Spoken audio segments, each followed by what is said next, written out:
65% आरक्षण लेकर रहेंगे। बाबा साहेब भीमराव अम्बेडकर अमर रहे।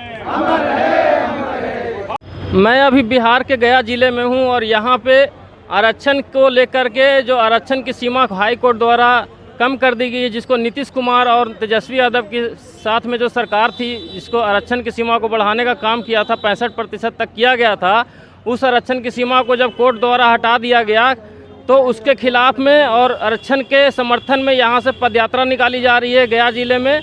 और यह पदयात्रा जो है गया से चलकर टेकारी होते हुए कुर्था की तरफ जाएगी। प्रतिमा पर माल्यार्पण किए और यहाँ से हम लोग पूरे साथियों के साथ कुर्था तक जाएंगे और आपके माध्यम से सारे आम जनता से अपील करते हैं कि भारी से भारी संख्या में इस यात्रा में जुड़े, क्योंकि हम लोग लड़ाई 85% गरीब, पिछड़े, कमज़ोर, दलित लोगों की लड़ाई लड़ रहे हैं। और सबसे मजबूत पक्ष हम लोग का ही है कि 17 महीने में तेजस्वी यादव की सरकार जिस समय बनी थी महागठबंधन का, उस समय जातीय जनगणना करवाया गया और जातीय जनगणना के रिपोर्ट के आधार पर 15% आरक्षण बढ़ाया गया, जिससे माननीय उच्च न्यायालय ने रद्द किया। उसी आरक्षण को हम लोग लागू करवाने के लिए केंद्र की सरकार, मोदी की सरकार जो SC ST OBC विरोधी है, उस सरकार को चेताना चाहते हैं कि अविलंब इसको 9वीं अनुसूची में शामिल करो। ऐसा तमिलनाडु में हो चुका है। 69% जो आरक्षण है तमिलनाडु का SC ST OBC का, उसको संविधान के 9वीं अनुसूची में दर्ज है और कानूनी पचड़ा और न्यायालय के पचड़ा से वो दूर है। यही हम लोग चाहते हैं। दूसरी तरफ SC ST OBC का जो 5 साल का एज में जो छूट था, उसको भी इन लोग ने रद्द करने का काम किया है, उसको भी हम लोग लागू करवाना चाहते हैं। और ये पदयात्रा एक साधारण पदयात्रा नहीं है, इसमें सारे लोग जुड़ रहे हैं। जितने 85% लोग हैं सारे इस पदयात्रा से जुड़ेंगे और नरेंद्र मोदी की सरकार को उखाड़ कर फेंकेंगे। कितने दिन तक यात्रा है पदयात्रा? आज हम लोग चलेंगे यहाँ से टेकारी, और टेकारी में रात्रि विश्राम है। इसके बाद हम लोग दूसरे दिन कल कुर्था, अमर शहीद जगदेव प्रसाद जिन्होंने 90% लोगों की लड़ाई लड़ा था, वहाँ पर हम लोग समापन करेंगे। अच्छा, मोदी सरकार ने विशेष दर्जों को नकार दिया है नीतीश के लोग मान।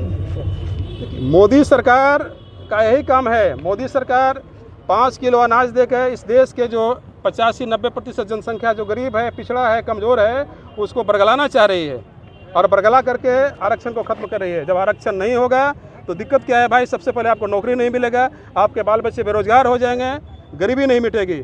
आरक्षण नहीं होगा तो आर्थिक, आज देखिए ना, अंबानी अडानी जी के पास लाखों करोड़ रुपया जो शादी में खर्च कर रहे हैं और एक गरीब रोटी के लिए संघर्ष कर रहा है। इस असमानता को मिटाने के लिए हम लोग पदयात्रा कर रहे हैं। हम लोग पदयात्रा कर रहे हैं गरीबी मिटाने के लिए। हम लोग पदयात्रा कर रहे हैं आपसी भाईचारा कायम करने के लिए। नफरत की दुकान जो खोल कर रखे हैं, कांवरिया की दुकान में एगो लाला जी का लिखाया गया, एगो पंडित जी का लिखाया गया, एगो पासवान जी का लिखाया गया, एगो दास जी का लिखाया गया। इस असमानता को खत्म करने के लिए हम लोग पदयात्रा कर रहे हैं। परिचय बता दीजिए। विनय कुशवाहा, कार्यक्रम संयोजक, स्टेट सेक्रेटरी RJD बिहार। उद्देश्य देश को, राज्य को समृद्ध बनाना। समृद्धि इस मामले में कि जब तक देश का प्रत्येक नागरिक, राज्य का प्रत्येक नागरिक अगर सामाजिक रूप से, शैक्षणिक रूप से, आर्थिक रूप से मजबूत नहीं होगा, तब तक एक मजबूत राज्य और देश की कल्पना हम लोग नहीं कर सकते हैं। तो इसके लिए समाज के सभी जाति वर्गों को इस देश के साधन संसाधनों पर, इस क्षेत्र के आर्थिक संसाधनों पर उसके आबादी के अनुरूप उसकी हिस्सेदारी मिलनी चाहिए। उसी मांग को लेकर के अभी कुछ दिन पूर्व जब हमारे महागठबंधन की सरकार थी, 17 महीने वाली सरकार, तो उसमें आदरणीय नेता तेजस्वी प्रसाद यादव जी, तत्कालीन उप मुख्यमंत्री के प्रयासों से दलित और पिछड़े जाति वर्ग के लोगों के लिए 65% आरक्षण का प्रावधान किया गया था। लेकिन भारतीय जनता पार्टी, जिसका दोहरा चरित्र है, हम लोगों ने, हमारी सरकार ने न सिर्फ 65% आरक्षण दिया था, बल्कि इस बात का अनुशंसा भी केंद्र सरकार से किया था कि इसे संविधान की 9वीं अनुसूची में जोड़ा जाए। लेकिन दोहरा चरित्र वाले, दोहरे मापदंड रखने वाले भारतीय जनता पार्टी के नेता और उसकी सरकार ने इसको संविधान की 9वीं अनुसूची में तो शामिल किया नहीं, बल्कि इसे न्यायालय का सहारा लेकर के रद्द करवाने का भी काम किया। तो आज का जो हमारा पद यात्रा है, इस 65% आरक्षण को लागू करने के लिए, पुनः बहाल करने के लिए, इसे संविधान की 9वीं अनुसूची में शामिल करने के लिए, एवं साथ ही साथ जो निजी क्षेत्र है, जहां जो देश की कुल नौकरी है, राज्य की जो कुल नौकरी है, उसका 80% हिस्सा निजी क्षेत्रों में है, तो निजी क्षेत्र की नौकरियों में भी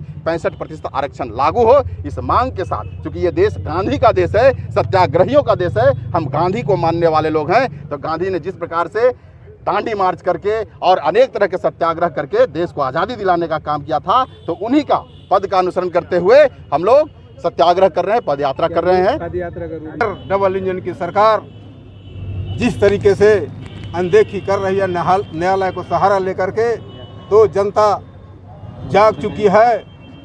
इसलिए न्यायालय से भी आग्रह करते हैं, भारत सरकार और बिहार सरकार से आग्रह करते हैं कि जिस तरीके से महागठबंधन के सरकार में 65% आरक्षण जो मिला था उसी तरीके से बरकरार रहना चाहिए, और नौकरियों में भी, प्राइवेट सेक्टर में जो नौकरियां हैं उसमें भी आरक्षण मिलना चाहिए।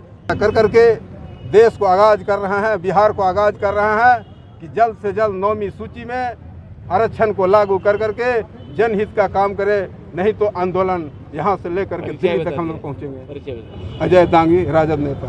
हम लोग वहाँ जा कर के संकल्प लेंगे और आगे वाला दिन में अगर सरकार नहीं सुनती है तो इससे भी बड़ा आंदोलन हम लोग रोड पर करने का काम करेंगे, सड़क से सदन तक।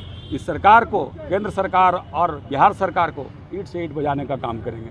जितेंद्र कुमार यादव, महानगर अध्यक्ष, राष्ट्रीय जनता दल गया। जय जय जय जय जय भीम, जय भीम जय भीम, जय जय जय जय जय भीम, जय भीम जय भीम, जय जय जय जय जय भीम, जय भीम जय भीम। 65% आरक्षण लेकर रहेंगे, 65% आरक्षण लेकर रहेंगे। बाबा साहेब भीमराव अम्बेडकर अमर रहे, बाबा साहेब भीमराव अम्बेडकर अमर रहे। 65% आरक्षण लेकर रहेंगे, 65% आरक्षण लागू करना होगा, 65% आरक्षण लागू करना होगा। जगदेव तेरे अरमानों को, जगदेव तेरे अरमानों को, राष्ट्रीय जनता दल जिंदाबाद, राष्ट्रीय जनता दल जिंदाबाद, लालू यादव जिंदाबाद, तेज तेजस्वी जिंदाबाद।